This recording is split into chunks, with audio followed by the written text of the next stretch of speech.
Nós temos uma série de mensagens, coloca aí para mim, por favor. Repita comigo, uma série de mensagens. Vamos lá, mais uma vez, solta a tua voz aí. Uma série de mensagens. Azeite, vinho e cereais. Semana passada ministramos sobre o azeite, hoje ministraremos sobre o vinho. E na outra semana, no domingo, se Deus assim nos permitir, ministraremos sobre os cereais, amém? Hoje vinho, eu tenho certeza absoluta que se você tiver com o teu coraçãozinho aberto aí, Papai do Céu vai falar com você. Bem, texto áureo, texto base em Joel, no capítulo 2, no versículo 18 e 19, tá? Esse texto ele vai dizer o seguinte: então o Senhor mostrou o seu grande amor para com a sua terra, e teve, me ajuda, e teve o quê? Teve pena do seu povo.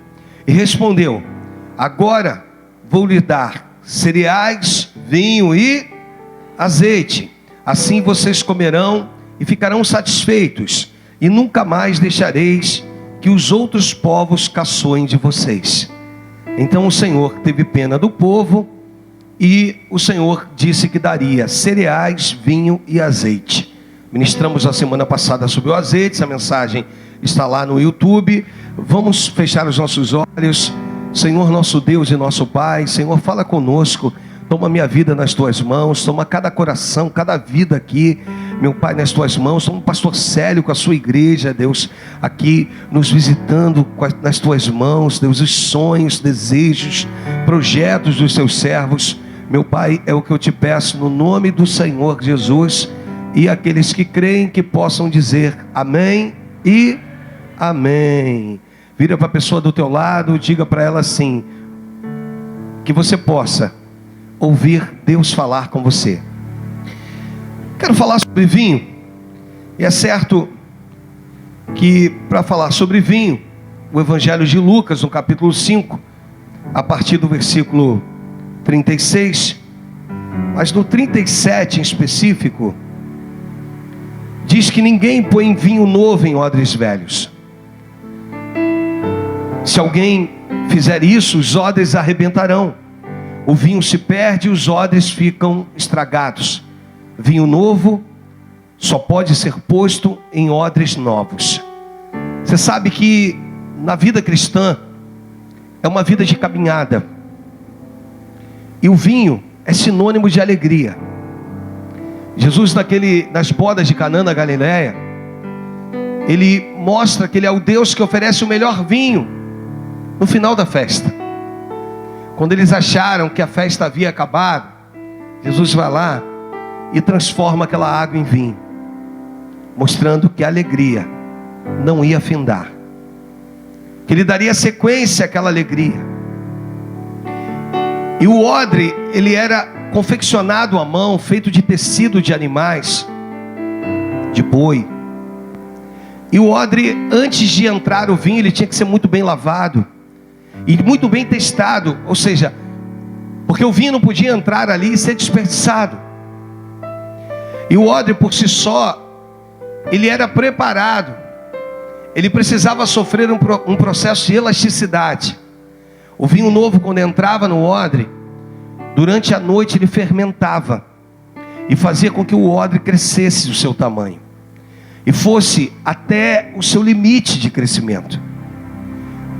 E a partir daquela fermentação, aquele mesmo odre não suportaria um novo vinho. Por quê, pastor? Porque um novo vinho ia fazer com que aquele odre ele crescesse mais um pouco. E no caso daquele odre que já havia sofrido o processo de elasticidade pela fermentação do vinho, ele se romperia. E aí ia ser deitado fora tanto o vinho quanto o odre. Por isso o texto diz que vinho novo se coloca em odres novos. Eu e você Nós precisamos o tempo todo nos preocupar quem somos no reino. Eu não sei se você sabe, mas o vinho daquela época, ele tinha um prazo de validade. Vira para a pessoa do teu lado e diga assim: o vinho tinha um prazo de validade. Se esse vinho não fosse consumido, se esse vinho fosse armazenado, passasse do prazo de validade, não é que nem um vinho de hoje. Se ele passasse do prazo de validade, ele não servia para mais nada, ele perdia o gosto e a sua cor. Temos visto pessoas que muitas das vezes poderiam se dar mais, fazer mais. Pessoas que dentro lá do seu odre tem vinho, mas o vinho que tem lá só vai servir para virar vinagre, para nada mais. Eu quero dizer para você que Deus te confiou algo nas tuas mãos, que o Senhor, Ele confiou uma obra nas tuas mãos, e que você não pode ser como esse vinho armazenado. De repente você vira para mim e diz: pastor, mas o meu odre está cheio. Do que adianta ele estar cheio se ele não foi consumido? As pessoas que procuram por você, você não é capaz de dar a ela um pouco da sua alegria. Nós estamos num ano, a partir de 2017, ministrando reino, justiça e governo. E a gente costuma fazer da oração que o Senhor nos ensinou, dizendo: Senhor, que venha o teu reino e seja feita a tua vontade. Mas o que você precisa entender é que se você, ou se o reino de Deus habita em você, aonde quer que você for, você precisa deixar um pedaço desse reino. Aonde quer que você for, você precisa deixar um pedaço desse amor. Aonde você tocar, as coisas vão precisar ser diferentes.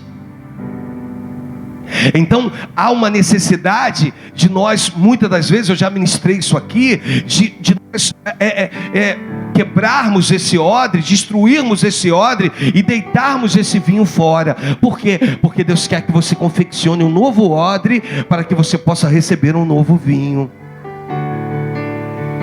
E o Senhor não faz nada novo se você não entender que o velho precisa ser jogado fora. Existem coisas velhas, toca na pessoa do teu lado, diz para ela: existem coisas velhas que precisam ir embora, para que o novo de Deus possa chegar. Assim é Deus.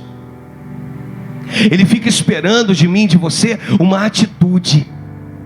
É um Deus que não quer mais perguntas, Ele quer respostas. Um Jesus que quando você pensa que Ele vai te responder, Ele te pergunta. Olha que coisa, olha o impressionante. Ele não quer mais pergunta, Ele quer resposta. E quando você pensa que Ele vai te responder, é Ele que te pergunta.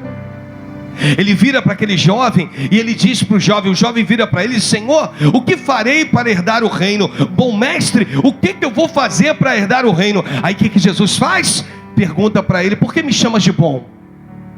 Por que tu está me chamando de bom? Tu não sabe que bom não há ninguém senão o Pai que está no céu? Você sabe por que Jesus faz uma pergunta para aquele jovem rico? Você sabe por que ele não se permite ser chamado de bom? Porque bom é aquele que cumpre a missão. E a missão de Cristo era a cruz do Calvário.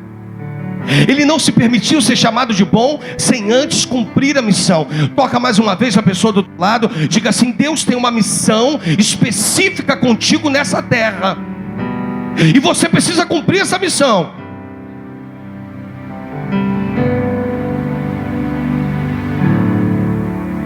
E aí Jesus vira para ele e diz assim: por que tu está me chamando de bom? Você quer ver? O apóstolo Paulo, no final da sua trajetória, na sua segunda epístola a Timóteo, ele vai dizer: combati o quê? Combati o bom combate, completei a carreira e guardei a fé. Já agora uma coroa me aguarda e me será dada pelo justo juiz, não só a mim, mas todos quanto amam a sua vinda, todos quanto aguardam a sua vinda. Então bom é aquele que cumpre a missão. O que nós temos visto são homens e mulheres de Deus que não têm influenciado nos dias atuais. Eu tenho ministrado aqui, irmãos, sobre Isaías, lá no capítulo 26, no versículo 18. E a gente tem compreendido esse texto. E esse texto, ele tem mexido comigo, pastor. Ele tem mexido comigo, sabe por quê? Porque nesse texto aqui a gente lê algumas coisas que nós temos vivido nos dias atuais, que nós temos visto as nossas igrejas viverem nos dias atuais. Pessoas cheias, mas cheias de quê, pastor? Cheias de si. Esse texto ele vai dizer: concebemos nós e nos contorcemos em dores de parto, mas o que demos à luz foi o vento. Não trouxemos a terra livramento algum, e não nasceram moradores do mundo.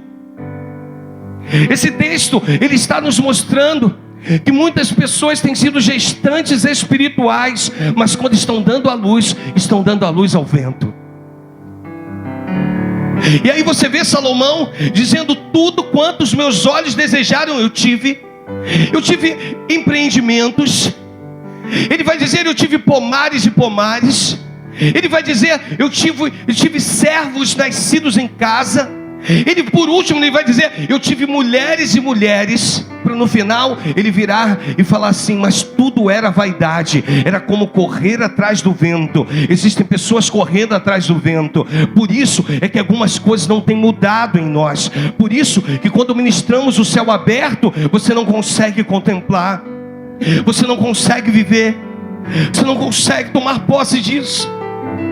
Para a sua vida, você tem vivido uma vida de naturalidade. As coisas naturais qualquer um almeja e consegue, irmãos. Mas eu quero falar de uma vida movida por milagres. Uma vida que entenda. Eu estava falando esses dias, alguém me procurou e disse: pastor, eu estou vivendo um momento muito difícil. E eu virei para essa pessoa e disse assim: cadê aquela pessoa que eu conhecia há anos atrás? Por que você achou que você tinha que mudar tanto? Eu vim te dizer que nessa escala espiritual que tu pensa que é para subir, Deus está dizendo para você que é para descer. E você não está entendendo. Nós temos visto pessoas que não estão compreendendo isso. Estão achando: não, eu vou subir. E quando na verdade quem tem que crescer é Ele, e quem tem que diminuir somos nós. E nós não temos tomado posse disso, irmãos. E eu virei para essa pessoa e disse assim: o que houve contigo? Cadê aquela essência? Cadê aquela simplicidade? Será que você não entendeu que evangelho é uma bacia com água e uma toalha? Evangelho, Jesus pega, reúne os seus discípulos e diz assim: olha, hoje eu vou lavar os pés de vocês. Mas quem, Senhor? O Senhor, isso. Mas quando chega em Pedro, Pedro era o mais esperto. Pedro era aquele que tinha coragem, que falava. E Pedro vira e diz: Senhor, eu não sou digno que o Senhor lave os meus pés. E Jesus vira para ele e diz: Pedro, se eu não lavar os teus pés, tu não tem parte comigo nesta terra. E Pedro então vira e diz: Senhor, então me banha por inteiro. E Jesus: não, Pedro, você não entendeu, querido. Nós temos vivido um evangelho de 8 e de 80, irmãos. As pessoas, quando são 80, elas são as melhores do mundo. E quando estão porventura vivendo um momento difícil, elas são as piores, se sentem as menores, as menos. Mas hoje eu vim dizer para você que o evangelho que nós temos ministrado é um evangelho onde o apóstolo Paulo vai compreender isso. Na sua segunda epístola à igreja de Corinto, num texto que você conhece bastante, em que na tradução da linguagem de hoje melhora de uma maneira espetacular. O capítulo 12, no versículo 7.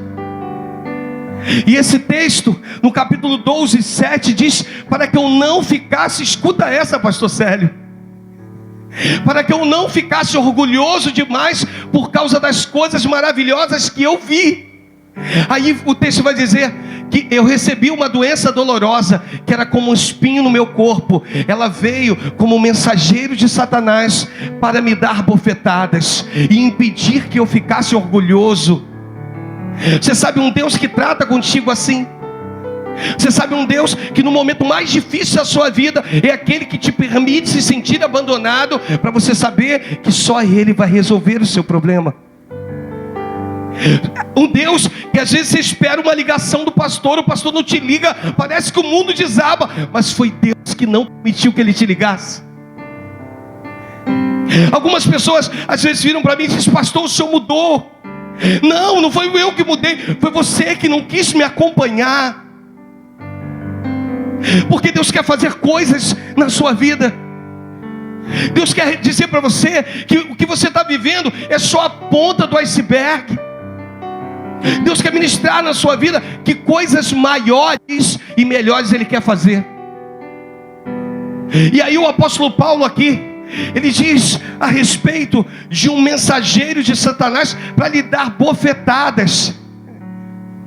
Você quer ver? A gente prega aqui Jesus orientando, dizendo para você, dizendo para mim, que se porventura alguém lhe ferir uma face, que você deveria oferecer a outra.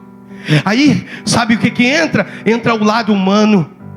A gente diz: o que, pastor? Se me bater aqui, eu bato ali. Eu jamais ofereceria outra face, quando na verdade você não conhece o texto. O texto não está falando sobre agressão, irmãos, ou até está falando sobre agressão, mas o que o texto está dizendo é que se você está vendo uma confusão, um problema, por favor, se afaste dali. Ali não é o seu lugar. Se você pode apaziguar, apazigue. E a gente não entende isso. Eu vim te dizer que algumas coisas para acontecer na sua vida, Deus quer derramar um vinho, uma alegria diferente, algo que vai mudar a história, não só da sua vida, mas a história daqueles que consumirem esse vinho.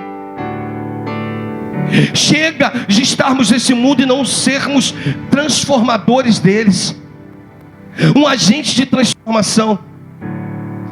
As pessoas vão precisar olhar para nós e ver em nós algo diferente.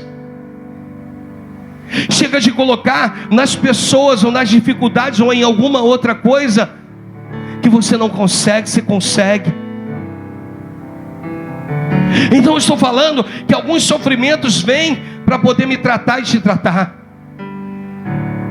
Alguns abandonos que você sofre é só para que você reconheça que você só tem um Deus, um Senhor, de que não há nenhum outro. E aí o texto vai dizer: 3 vezes orei ao Senhor, pedindo que Ele me tirasse esse sofrimento. Aí você sabe que na versão que eu costumo ler, que você lê também, diz que quando Deus responde Paulo: a minha graça te basta. Mas nesse texto e nessa versão é algo mais profundo que isso. Diz: a minha graça é tudo o que você precisa. Se você depender de mim, vai dar tudo certo. Vou melhorar. Se você voltar a depender de mim, voltará a dar tudo certo. Algumas coisas foram desalinhadas, irmãos. Algumas coisas saíram do trilho. Mas existe um Deus que continua trabalhando na minha vida e na tua. Pastor, por que Deus insiste comigo? Sabe por quê? Pela sua longanimidade. De você olhar para pessoas que de repente vem errando, e de repente chega ao seu conhecimento, e aí automaticamente você condena essa pessoa. Mas Deus é aquele que conhece começo, meio e fim. E o Senhor é aquele que conhece o apóstolo Pedro, ainda quando era lá aquele pescador, quando agiu na vida dele, quando disse: Simão, me convém entrar no teu barco. Mas para que, Senhor? Que eu quero pregar para a multidão, Simão. Eu quero pregar para essa multidão. Você está entendendo, Simão? E Simão: então vamos, Senhor. Aí a Bíblia diz que o Senhor se afasta um pouquinho da margem e começa a pregar para a multidão, irmãos. Daqui a pouco o Senhor, quando termina o seu sermão com aquela multidão, Ele vira para Simão e diz: Simão, agora eu preciso que você vá às águas profundas. Eu tenho dito aqui, irmãos, que quando Deus queria usar Pedro para a multidão, Ele podia ficar na margem. Mas quando Deus quis usar Pedro para Pedro, o Senhor disse: agora, Pedro, eu preciso que você vá lá para as águas profundas, porque é lá que eu quero falar com você. Toca na pessoa do teu lado, diga para ela: isso que você está vivendo, ou esse momento que você passou, nada mais é do que águas profundas. E aí quando o Senhor chega lá nas águas profundas, no lugar mais profundo, aí o Senhor começa a ministrar: agora, Simão, lança a tua rede. Senhor, nós não apanhamos nada, mas sob a tua palavra, né? Tem pessoas que vai dizer sob, outros vai dizer sobre, eu não sei, mas sob a tua palavra eu lançarei. Tem uma coisa que no Evangelho nós precisamos aprender: Deus nunca fará nada por ti sem que você entenda que o que Ele vai fazer é de sobremodo elevado e para ser compartilhado com outros. Você imagina os peixes vindo em direção às redes. Já não eram mais as redes que iam em direção aos peixes, agora eram os peixes indo em direção às redes. E aí a Bíblia diz que Pedro começa a puxar. Era muitíssimo peixe, era uma quantidade enorme de peixe. Jesus, quando chegou na vida dele, ele estava na beira, ele estava ali lavando as redes, ele estava se sentindo fracassado. Ele trabalhou durante toda uma noite, mas daqui a pouco o Senhor Jesus sabia que Pedro voltaria para a mesma margem, agora cheio de peixes. Eu vim aqui te dizer que o meu Deus e o teu é aquele que tem condições de mudar as coisas de um dia para o outro, como no estalar de dedos. Ele é aquele que quer ministrar sobre a sua vida o céu aberto. Ele é aquele que te trouxe aqui hoje para dizer: você é meu filho, você é minha filha, eu tenho um propósito contigo nessa terra, eu não abrirei mão de ti. Não adianta, você tem dito não, mas o meu Espírito, aquele que convence o homem do pecado, do juízo e da justiça, é aquele que vai continuar te incomodando.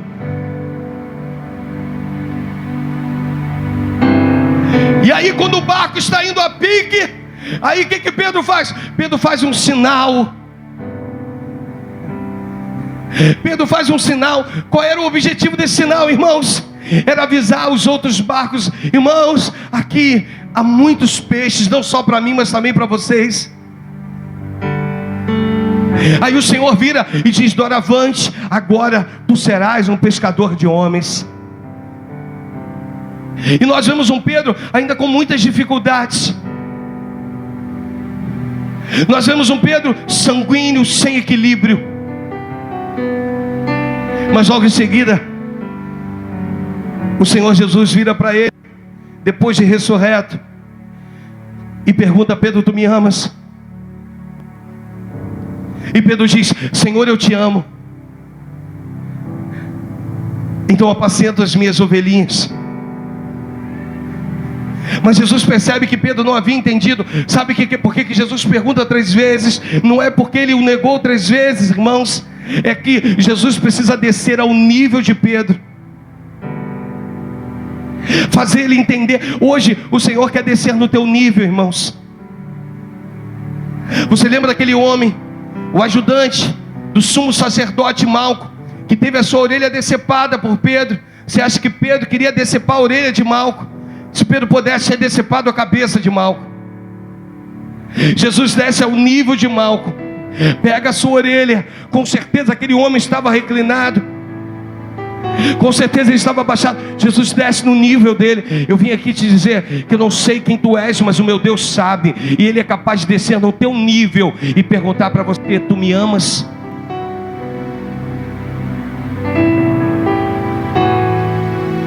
E nesse texto o apóstolo Paulo, ele vai dizer, ele vai ter essa revelação de Deus respondendo para ele: a minha graça, Paulo, é tudo que você precisa, pois o meu poder é mais forte quando você está mais fraco.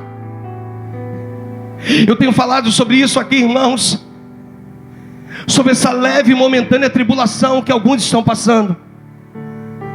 Mas essa leve e momentânea tribulação produz para nós eterno peso de glória. Significa dizer que você vai vencer significa dizer que Deus fará de ti um ser diferente, alguém que vai servir de exemplo para outras pessoas.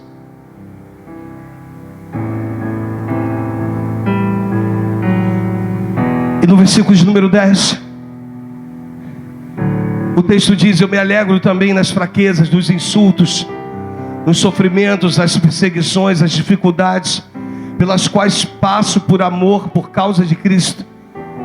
Me ajuda aqui nessa parte final aqui. Porque quando perco, me ajuda, vai. Porque quando, numa só voz, vamos lá. Porque então, toca na pessoa do teu lado, pode levantar, diga para ela, pode levantar a tua cabeça para o alto. Porque se tu está passando por um momento, se sentindo menos, abandonado, abandonada, se tu está sem forças, eu vim aqui ministrar na sua vida que a força de Cristo está em ti.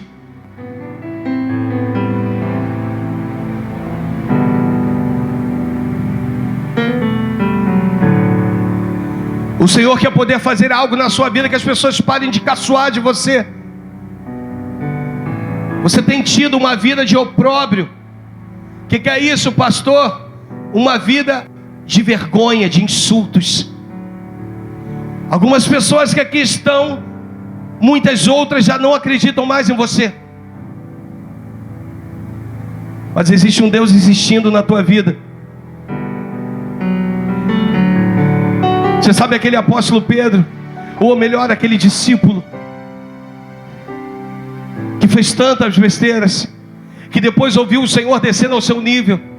Agora, irmãos, em Atos, no capítulo 5, que nós não vamos ler, o texto diz que alguns acreditavam que a sua sombra projetada curava. Você sabe o que é isso, irmãos? Pedro enviava o seu lenço, os endemoniados eram libertos. O apóstolo Pedro, a sombra dele projetada. Você imagina um camarada andando, a sombra do cara projetada.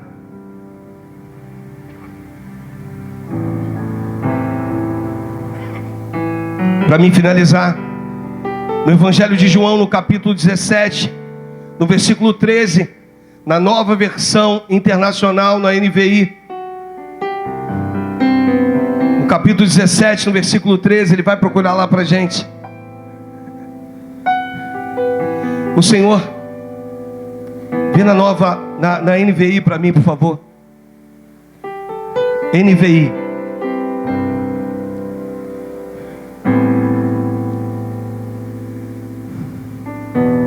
Ele vai procurar lá nessa versão. E a gente começa a observar o que Deus quer de nós, irmãos. A forma que o Senhor trabalha nas nossas vidas. A forma que o Espírito Santo quer fazer contigo nessa terra. Deus quer te dar algo pleno. Toca na pessoa do teu lado, diga para ela: Deus quer te dar o que é pleno. Não é aquela alegria que hoje tu tem, amanhã tu não tem mais. Hoje você está feliz, amanhã tu não está mais. Hoje tu se sente o cara, no dia seguinte você não se sente mais. Deus não quer mais te conduzir por sentimentos. Porque os sentimentos eles fazem isso conosco. Eu estou no momento aqui nesse ministério em que Deus tem me pedido somente um alinhamento com o céu. Somente um alinhamento com o céu. E isso é importante para nós. Nós estávamos alinhados. Sabe por quê? Quando você está alinhado com o céu, irmãos, não importa se você não está sentindo. O mais importante é que você crê que Deus está contigo. Quando você está alinhado com o céu, você já não é mais movido por sentimentos, por um arrepio. Eu tenho que sentir, porque se eu não sentir, porque se eu não sapatear, porque se eu não pular, eu não tenho nada contra isso, irmãos. Mas eu quero te dizer que ainda que a figueira não floresça, minta o produto da oliveira dos currais não haja gado, os animais sejam arrebatados do aprisco, todavia eu me alegrarei no Senhor. Eu me alegrarei no Senhor. E há essa necessidade de você compreender isso hoje. Há necessidade de você entender isso hoje, que o que Deus quer fazer na sua vida é algo pleno. Você não precisa mais de um tapinha no ombro. Você não precisa mais de um tapinha nas costas. Porque você reconhece que Deus, Ele é contigo. Ele é o seu Senhor. Vira para a pessoa do teu lado e diga para ela: apenas confie em Deus. Vira para ele ou para ela, diga: se necessário for, confeccione um novo odre.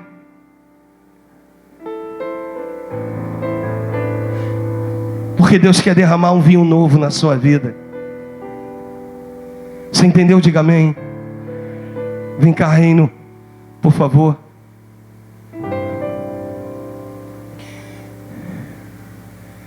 Na NVI, o texto, ele vai dizer o seguinte: agora vou para ti, mas digo estas coisas enquanto ainda estou no mundo, para que eles tenham o que, irmãos? A plenitude da minha. Toca na pessoa do teu lado e diz: a alegria que Deus tem para a tua vida não virá de homens, e sim do Senhor. O que é isso, pastor? Sabe o que é isso? É aquele dia que você não tem motivos para sorrir. Tu olha para a tua vida, tu olha para o teu casamento, tu olha para os teus filhos, e tu não tem motivos para sorrir. Você já viveu um dia desses? Ou será que isso só acontece conosco? Tu olha para a situação financeira, seu marido, ao invés de trazer alegria, ele traz desonra. Seus filhos, ao invés de te honrarem, te desonram. Você tem N motivos para ser infeliz. Você tem N motivos para se sentir mal.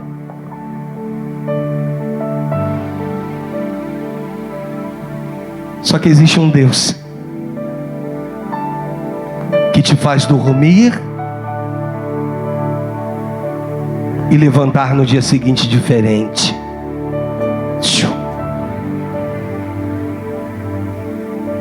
Tu dorme mal e acorda bem. Tu dorme pensando que é o fim e acorda com um novo dia.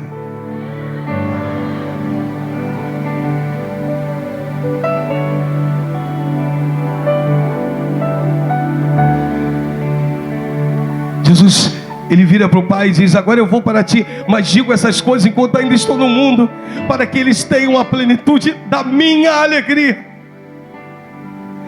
Aí a gente fica pensando: mas como que vai ser isso? No versículo 15 do mesmo capítulo, eu não sei se ele vai conseguir colocar para nós, já conseguiu na NVI, digo: não rogo que os tires do mundo, mas que os protejas do maligno. O que Deus quer te dar, ei, entenda uma coisa, é nessa terra, é vivendo com os dissabores dessa terra, Deus vai colocar uma alegria no teu coração, um sorriso nos teus lábios, nesta terra.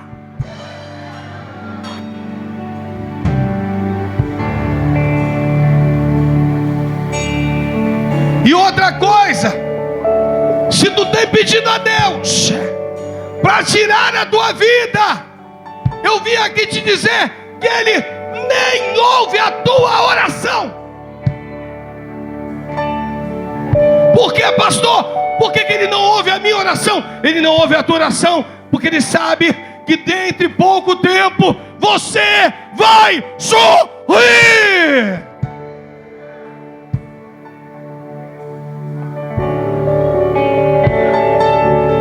O Senhor está virando para algumas pessoas aqui, está dizendo: espera só mais um pouco, e tu vai ver o que eu vou fazer contigo.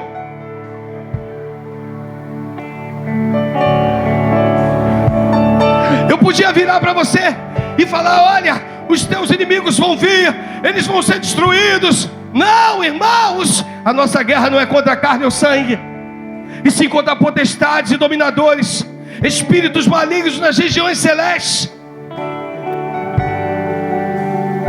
Eu prefiro te dizer que aqueles que têm se levantado contra a sua vida, eles vão se converter e adorar o mesmo Deus que você adora. O mesmo Deus que você adora. Vão servir o mesmo Senhor que você serve.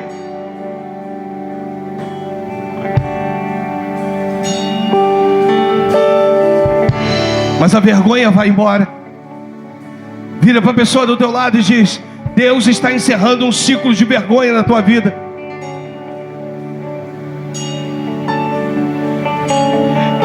Diga para ela: e vai levantar um ciclo de uma perpétua alegria.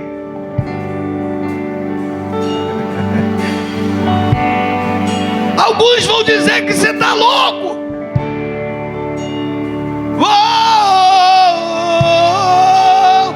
Eles dirão que você está louco. Em meio às suas lágrimas você vai falar em línguas estranhas. Uau!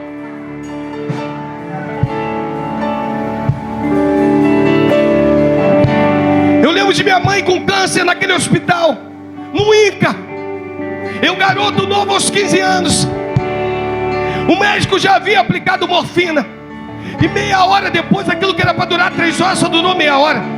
Ela voltou a sentir dores, e ela falou: filho, chama de novo. Quando os enfermeiros vieram, disseram: não posso aplicar de novo, porque se nós aplicarmos ela vai a óbito. E ela, com muitas dores, sinalizou para que eu ligasse o rádio. Eu nunca mais vou esquecer disso, irmãos. Aquele rádio, pastor Célio, ficava naquela época numa estação da onde hoje Deus me permite fazer programa ao lado, lá na Igreja Universal, na Rádio Copacabana, uma rádio AM. E aí eu liguei, e ela falou: aumenta. E ali ela começou a adorar. Ela começou a adorar. E daqui a pouco ela estava falando em línguas estranhas. E as dores foram embora. Sabe, irmãos, eu preciso te pregar o evangelho verdadeiro. Não é só ir dizer para você que você vai conquistar, você vai vencer. Você vai vencer, diga para a pessoa do seu lado: você vai vencer. Mas quanto maior, diga para ela, conta para ela, quanto maior for o propósito de Deus na tua vida, pode ser que venha junto as lágrimas.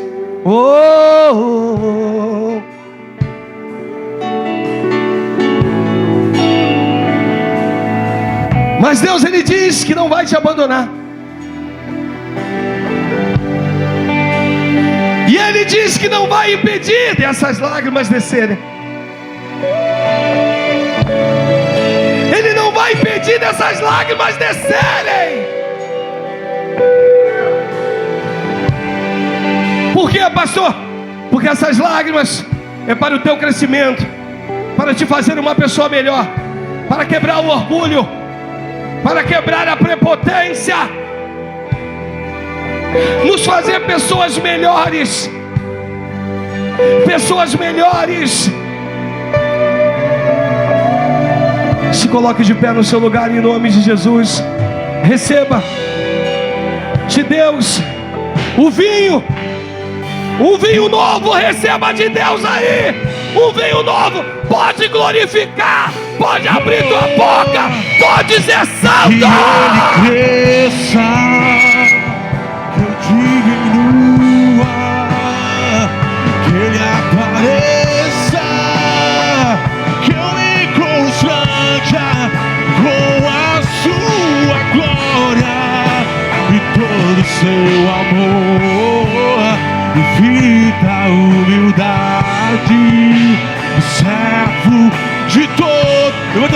cante. E que ele cresça, que eu diminua, que ele apareça e que eu encontre com a sua glória e todo o seu amor, infinita humildade, servo de todos os irmãos.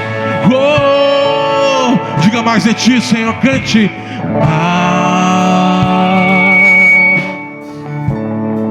De ti,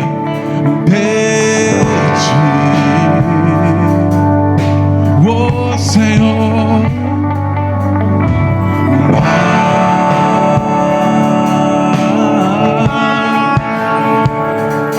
de ti, diga menos de mim, sim, e menos de mim, Senhor, e menos de mim.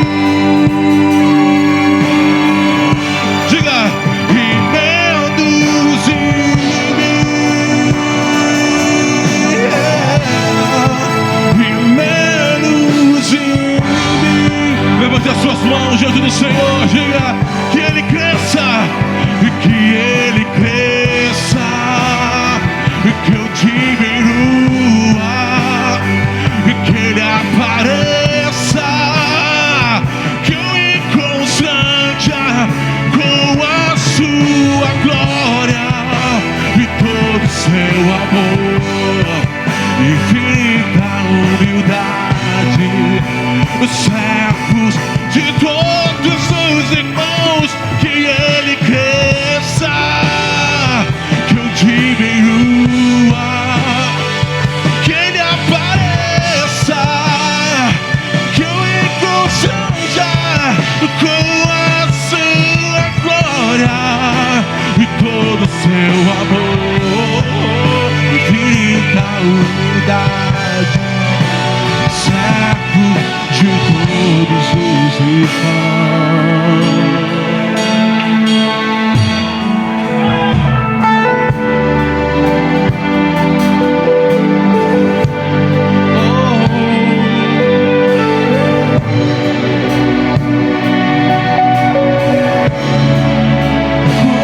Sua glória,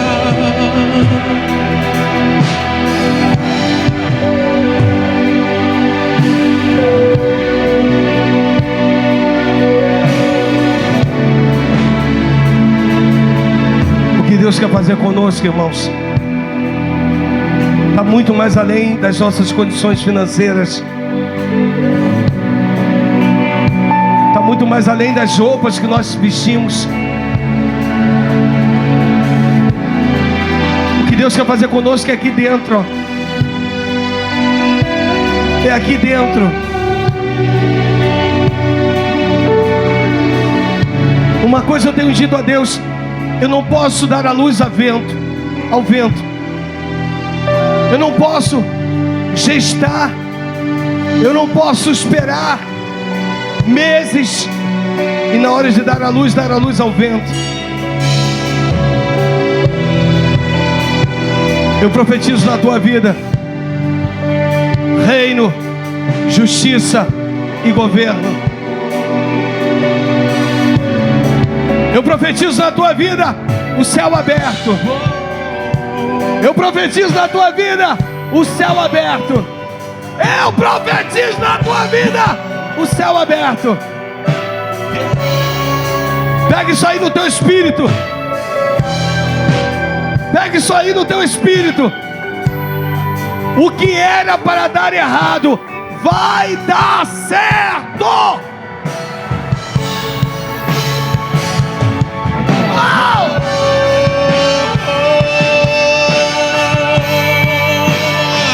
Uau!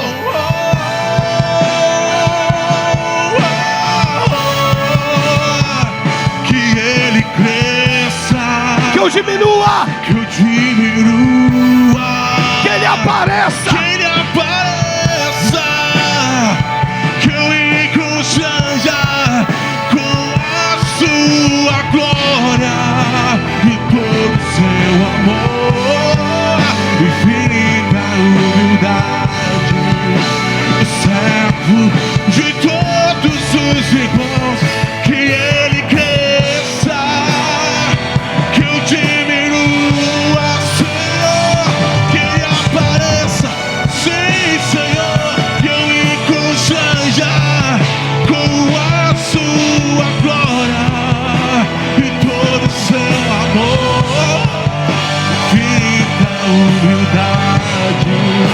exceto todos os irmãos.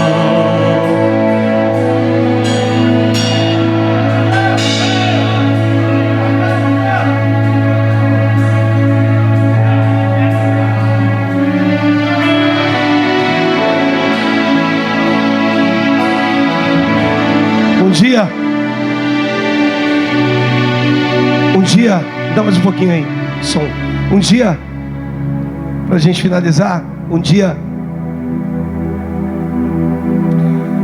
Deus virou para Jeremias e disse: Jeremias, por que você está triste, Jeremias? Jeremias disse: Senhor, o rei Jeoaquim rasgou a minha história, rasgou o livro e queimou. É por isso que você está triste? Sim, Senhor, aquela era a minha história, aquilo deu trabalho, Senhor. Ah, Jeremias, estou entendendo. Faz o seguinte, Jeremias, chama Baruque. E a Bíblia diz que Jeremias chamou Baruque. E o Senhor então virou para Jeremias e disse: Jeremias, escreve tudo de novo. Escreve tudo de novo. Era como se Jeremias olhasse para o alto e dissesse: como assim, Senhor? Escreve tudo de novo, não estou entendendo. Escreve tudo de novo com as mesmas palavras, Jeremias. Você está entendendo? Sim, Senhor, eu estou entendendo. O Senhor está me mandando escrever tudo de novo. Eu vou ditar e Baruque vai escrever. Faça isso, Jeremias. Mas Jeremias, sim, Senhor.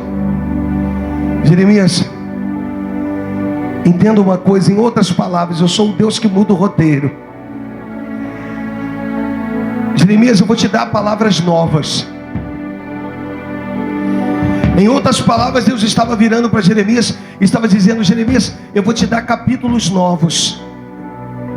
Em outras palavras, Deus estava virando para Jeremias e estava dizendo: Jeremias, eu vou te dar personagens novos. Vira para a pessoa do teu lado e diga: o que Deus vai fazer na sua vida vai ser tão grande. Ele vai colocar personagens novos, amigos novos, pessoas novas. Ele vai te dar um lugar para que você possa entender que Ele é o Deus da tua vida. Ele é o Deus da tua vida. Recebe isso aí hoje. Capítulos novos, personagens novos.